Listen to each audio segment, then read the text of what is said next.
السلام علیکم۔ Health and beauty tips with شین میں ایک بار پھر خوش آمدید۔ امید ہے آپ سب خیریت سے ہوں گے۔ ہمارے چینل کو لائک اور سبسکرائب کریں اور حاصل کریں روزمرہ مسائل کا حل۔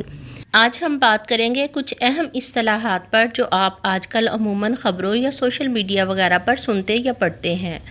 ان کے بارے میں جاننا اس لیے ضروری ہے کہ آپ کو پتہ ہونا چاہیے کہ بوقت ضرورت آپ کو کیا کرنا ہے، اور اگر آپ کو کوئی مدد درکار ہے یا کسی گھر کے فرد سے انٹریکشن کرنی ہے تو آپ کو کیا کرنا چاہیے۔ پہلے ہم دیکھتے ہیں قرنطینہ یا قرنطائن۔ ایسے صحت مند فرد کا بالکل الگ تھلگ رہنا جو بظاہر تو صحت مند ہے اور اس میں کرونا وائرس کی علامات موجود ہیں، مگر حال ہی میں یہ مشتبہ طور پر کسی کووڈ-19 کے مریض سے ملا ہے۔ یہ افراد کسی خاص جگہ پر رہ سکتے ہیں، گھر میں یا ہوٹل وغیرہ میں۔ قرنطینہ کا دورانیہ ماہرین نے مختلف علاقوں میں کرونا وائرس کی شدت اور بیہیویئر کو مد نظر رکھ کر کیا ہے، جو 14 دن سے 20 دن تک ہو سکتا ہے۔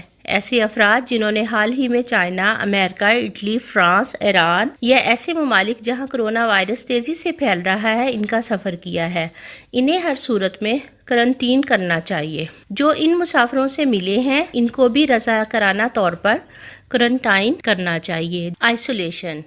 آئسولیشن کی اصطلاح کا اطلاق ایسے افراد پر ہوتا ہے جن میں کرونا وائرس کی علامات پائی جاتی ہیں اور ان کا ٹیسٹ بدقسمتی سے مثبت آیا ہے۔ سادہ الفاظ میں قرنطین صحت مند افراد کے لیے اور آئسولیشن بیمار افراد کے لیے ٹرم ہے۔ دونوں میں الگ تھلگ رہنا ضروری ہے۔ آئسولیشن عموماً ہاسپٹل میں میسر ہوتی ہے جہاں سخت حفاظتی اقدامات ممکن ہیں تاکہ مریض کو بروقت چیک اپ کر کے طبی امداد دی جا سکے۔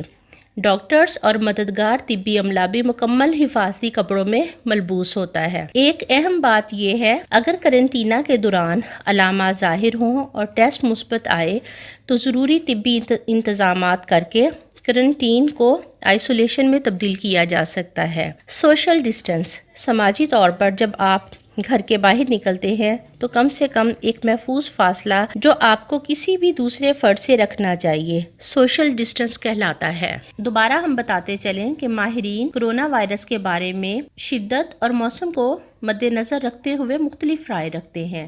یہ عموماً کم سے کم 5 سے 8 فٹ تک ہو سکتا ہے۔